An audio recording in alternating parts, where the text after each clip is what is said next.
Sylvie, à propos des bonnes combinaisons alimentaires, on vante souvent les mérites du combo thé vert chocolat noir. Et vous savez pourquoi? L'intérêt, c'est que le thé vert et le chocolat noir contiennent ce qu'on appelle des flavonoïdes, qui sont des substances qui ont plein d'effets bénéfiques pour le corps, en particulier pour les vaisseaux sanguins et pour lutter contre le stress oxydatif au niveau cérébral, donc protéger nos neurones. Et comme ça ne contient pas exactement les mêmes substances, voilà pourquoi on les associe.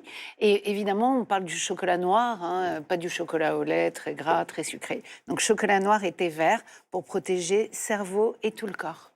Merci Caroline Gaillet. Si vous vous intéressez aux tisanes, je conseille donc votre livre, Le Grand Guide de l'herboristerie pour toute la famille. C'est aux éditions Le Duc. Merci, à bientôt. Merci Agathe. Arnaud, alors votre solution anti-ballonnement, c'est dans votre apithérapie, C'est j'imagine? du 100%, j'arrive.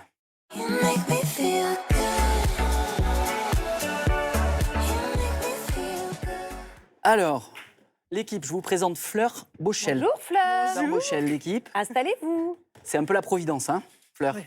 J'arrive à point nommé, j'ai envie de dire là. Ouais, c'est Ouais, ça. vous On aurait avez pu tout entendu. vous composer une chanson. Fleur est arrivée, vous n'irez plus jamais ballonner.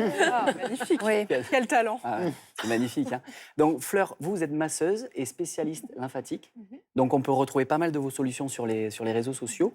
Et donc, vous allez nous dire en quoi, c'est la question qu'on se pose depuis tout à l'heure, les ballonnements qui arrivent, malheureusement, il y a une solution et elle passe par les massages. Tout à fait. Et comment Alors, vous expliquez ça?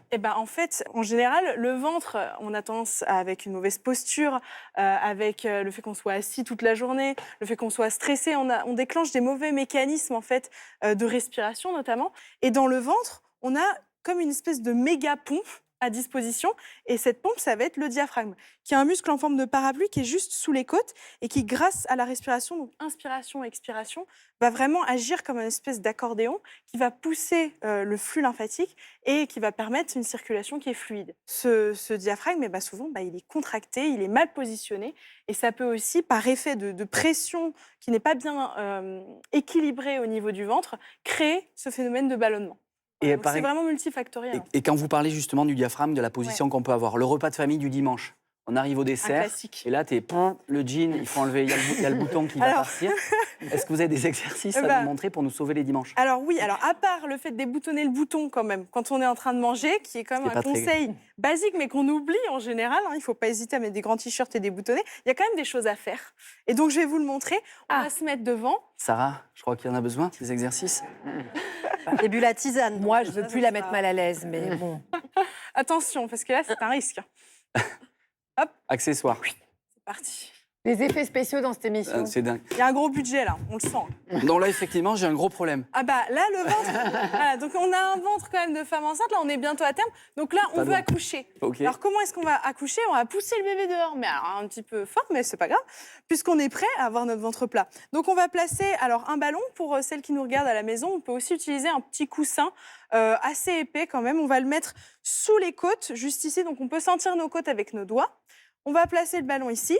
Et ce qu'on va faire, c'est qu'on va juste se pencher en avant, hop là, jusqu'à temps d'arriver à Agathe, t'as pas la meilleure position. C'est ce que j'étais en train de me dire, je suis très mal placée là.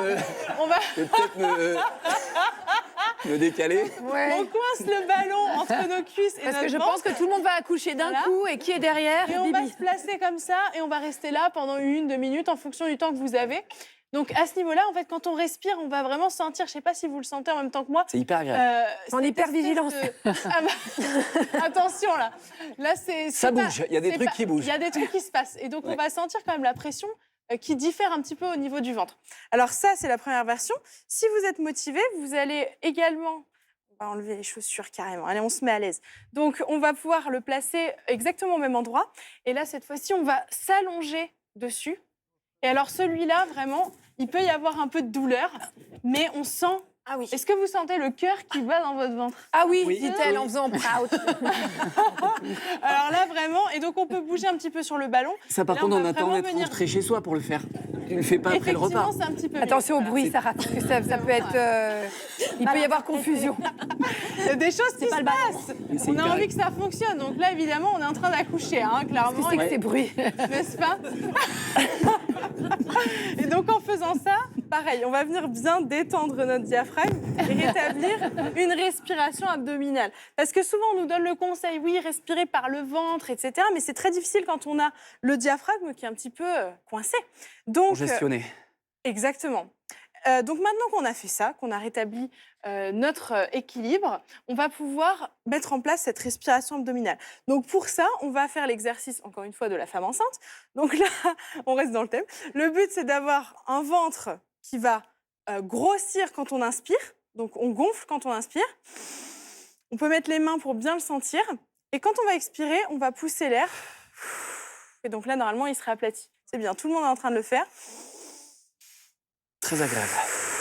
On doit bien sentir que le nombril, il part vers l'avant et il re-rentre. Ça, c'est la respiration abdominale qu'on peut faire en position allongée. Ça sera beaucoup plus pratique pour ressentir vraiment cette dynamique respiratoire qui se remet en place. Et on peut le faire plusieurs fois par jour, à tout moment de la journée. Ça réenclenche les mouvements diaphragmatiques, la digestion, et puis on enlève ces ballonnements, quoi. Ah, super. Et alors là, le bouquet final, attention, parce que si vous avez des problèmes de transit, d'évacuation des gaz, là, on est sur une masterclass, d'accord? Donc, c'est le petit massage abdominal qu'on va pouvoir faire au bureau, assis, debout. On n'a pas besoin d'huile, pas besoin de se déshabiller, donc c'est ça que j'adore, moi. On peut le faire en mode ninja quand on n'est pas bien. On va juste utiliser en fait ses mains pour faire des pressions le long de l'intestin, donc en respectant le trajet intestinal. On va commencer par le côté gauche. On se met le long de l'os de hanche ici, et on va venir juste appuyer, faire des pressions comme ça en remontant plusieurs fois, donc 5 à 10 fois. Voilà. Ensuite, on va faire de la droite vers la gauche sur le transverse. Tchouk. Voilà. Très agréable. Pareil, un système de pression, comme ça, par-dessus. Faut appuyer très fort Bah, ou, faut pas hésiter à y aller, hein. D'accord. Parce que pour qu'il se passe quelque chose, là, c'est un massage viscéral, donc on n'hésite pas à y aller. Et après, est-ce que ça marche aussi de mettre quelque chose de chaud sur le ventre quand on a fini tout ça? Alors oui, super, notamment au niveau du foie, hein, pour la digestion des graisses. Alors ensuite, on va faire de droite, donc en partant de la droite, on va remonter. Là, c'est le côlon ascendant. Voilà, pareil, 5-10 fois. Et puis après, ce qu'on va faire, c'est refaire le chemin inverse, donc cette fois-ci de droite vers la gauche, et on va pouvoir, voilà, lisser. Donc on part de droite, on remonte, on traverse, et on descend bien en insistant donc, sur la gauche, puisque c'est un peu la porte d'évacuation du caca. Ah, voilà. On se le dise, Bah, c'est par là que tout se termine. Appelons un chat. Donc, on insiste bien dessus quand on a du mal. Et ça soulage quasi instantanément.